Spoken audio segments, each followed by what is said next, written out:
फिरोजपुर झिरका की ये जमीन है, मुझे लगता है देशभक्तों की जमीन है। प्याज फोड़ने वाले विधायक का कुछ नहीं बिगड़ा, उसका बिगाड़ने का काम आप सबको करना है। अक्टूबर 2024 में जिस दिन आएगा, आप घर घर जाके पूछना कि प्याज फोड़नी है या विकास करवाना है। डंके की चोट पर कह रहा हूँ, जितने लोग सुन रहे सुन लीजिए। हरियाणा की 90 विधानसभाओं में भारतीय जनता पार्टी 2024 में लोकसभा में भी आएगी और विधानसभा में भी आएगी। अरे प्याज फोड़ने वालों का कोई नुकसान नहीं हुआ, 400 बच्चे जेल में चले गए। इस बात को समझ लीजिए आप सब।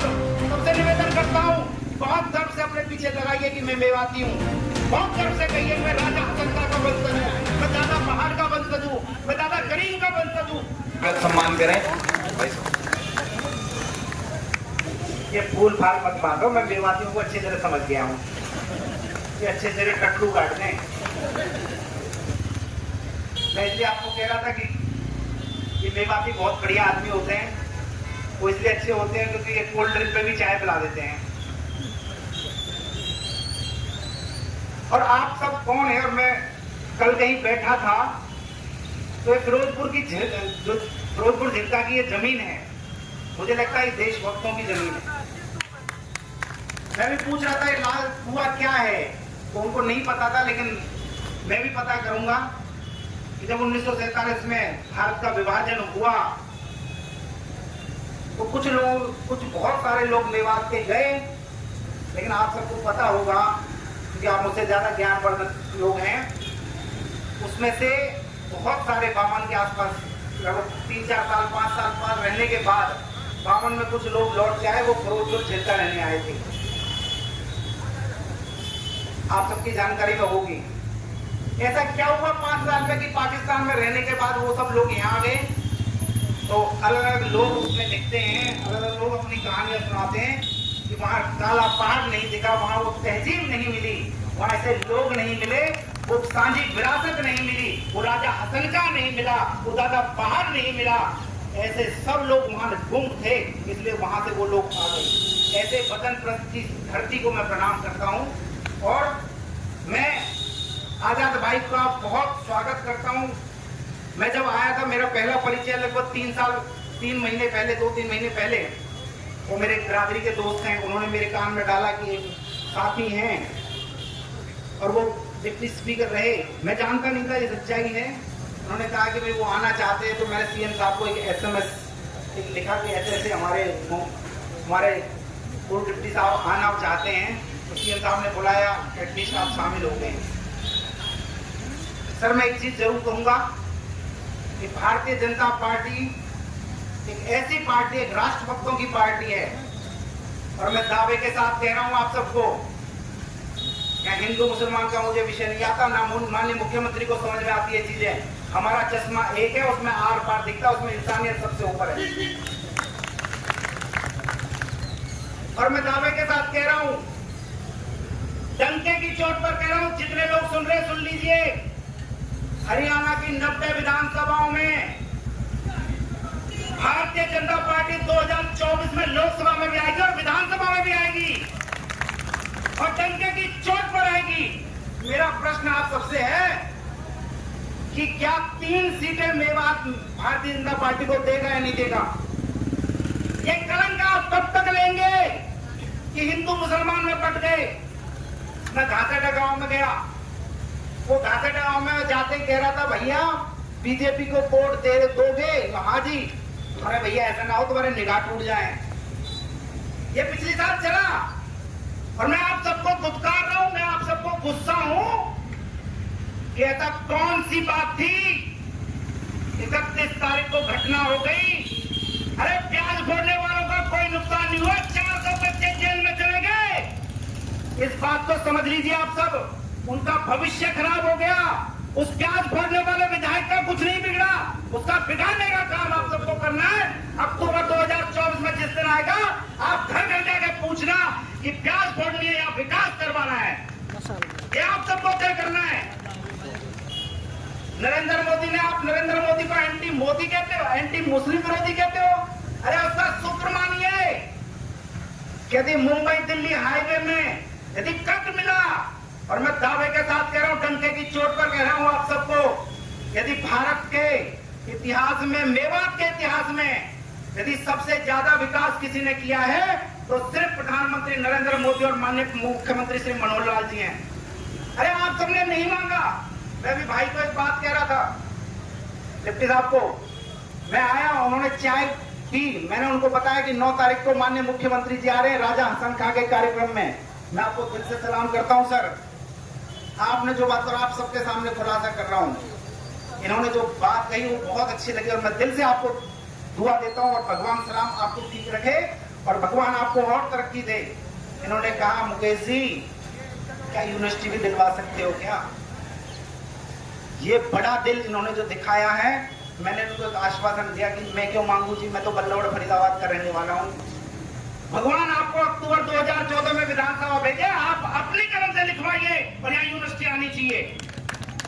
ये आपका काम है, मेरा काम नहीं है। मेरा काम सिर्फ एक है, मैं सिर्फ एक भाव के साथ जुड़ा। मैं आप सबके सामने बता रहा हूँ वो कहानी की आज आपके सामने क्यों बैठा हूँ। मुझे सौभाग्य से एक मेवात के गांव में जाना पड़ गया। वो मेरा दुर्भाग्य मानिए, सौभाग्य मानिए, वो आप तय करिए। वहां एक सरपंच मिला, सरपंच ने कहा, मुकेश जी बहुत गड़बड़ हो रही है। मैंने कहा क्या गड़बड़ होगी? जो जी हिंदू पंचायतों को फंड ज्यादा दे रहे हैं, मुस्लिम पंचायतों को फंड कम मिल रहा है।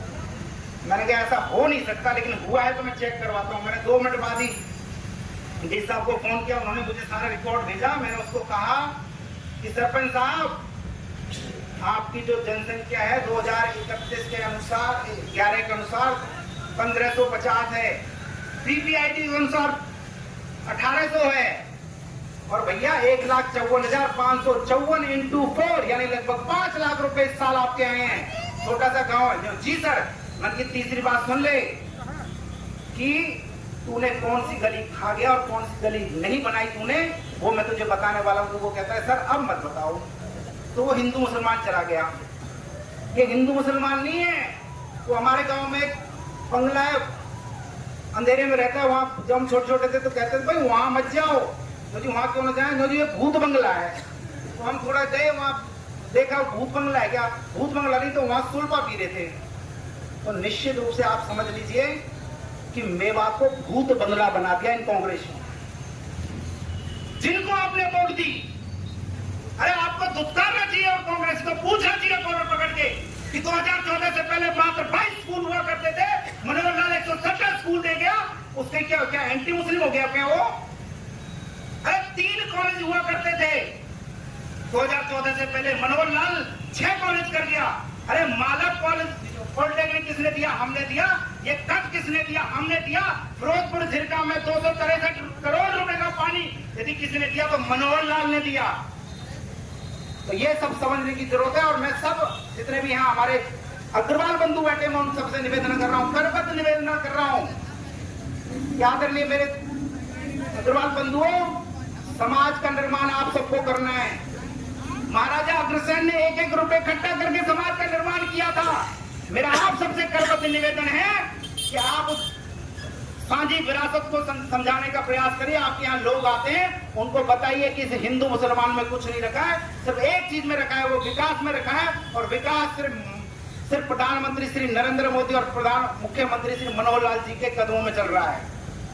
मेरा आप सबसे निवेदन, हम सब मिलकर मेवात को ठीक करेंगे, ऐसे लोगों को भी जवाब देंगे। और उसका एक स्टैचू आज आप सबके सामने कह रहा हूं कि 9 तारीख को माननीय मुख्यमंत्री आज आ रहे हैं, बहुत सारी विकास की योजनाओं को लागू करेंगे। लेकिन एक विषय हम सबके लिए, इस वतन प्रस्ती का यदि मेवात ने कभी उदाहरण दिया है, मैं बहुत पर्सनली मानता हूं, आप सबको प्रणाम करता हूं कि एक मेवाती का अर्थ हिंदू और मुसलमान दोनों। तो आप इसको मुसलमान मत कह देना, मेव मत कह देना, उसमें हिंदू भी है और मुसलमान भी है। और मैं आप सबको आह्वान करता हूं, आप सबसे निवेदन करता हूं, बहुत गर्व से अपने पीछे लगाइए कि मैं मेवाती हूं।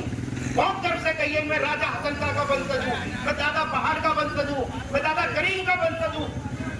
मेरे मित्रों ने इतनी शहादत दे दी कि उस सबको समझने की जरूरत है। और अंत में 9 तारीख को आप सब आइए, हम सब मिलकर मेवात का एक नैरेटिव बदलेंगे कि किस प्रकार से मेवात को बदनाम करने की कोशिश की गई। राजा हसन का मेवाती का बलिदान दिवस हम सब मना रहे हैं। बड़दली चौक पर नगीना का जो कॉलेज है उसमें हम एक बहुत बड़ा कार्यक्रम करेंगे। माननीय मुख्यमंत्री जी सुना रहे, हम सब मिलकर मेवात को ठीक करेंगे और मेवात में एक बार फिर सुख शांति और समृद्धि होगी।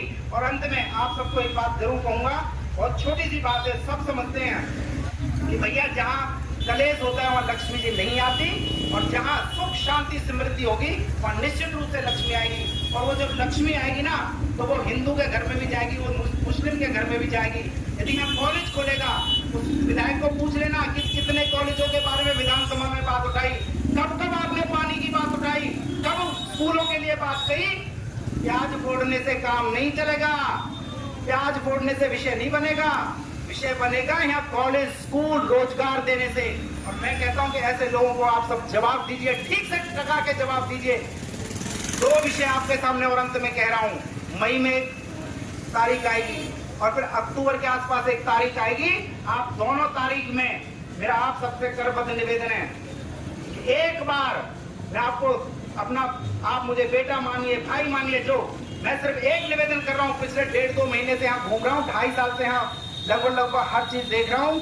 मैं एक विश्वास के साथ कह सकता हूँ कि ऐसी बहादुर कौम, ऐसी वतन परस्त कौम मेव से ऊपर पूरे हिंदुस्तान में कोई नहीं है। लेकिन उसको बदनाम किया गया है इन लोगों ने, उस बदनामी को हम सबको दूर करना पड़ेगा। राजा हसन खां के रूप में हम देशभक्त हैं, हम वतन परस्त लोग हैं, पूरा भारत इस बात को जाने। और 9 तारीख को हम सब मिलकर हिंदुस्तान में मेवात का एक नया परचम लहराए, इस भाव के साथ हम सब वहां पहुंचे। हम विकास के साथ जुड़े, समृद्धि के साथ जुड़े, सुख के साथ जुड़े और इस सांझी विरासत को पूरी दुनिया में मुकाम करें। इस भाव के साथ हम सब मिलकर अपने मेवात को ठीक करेंगे। इसी भाव के साथ आपने मुझे बुलाया, उसके लिए बहुत बहुत धन्यवाद। जय मेवात, जय भारत, जय हिंद हरियाणा।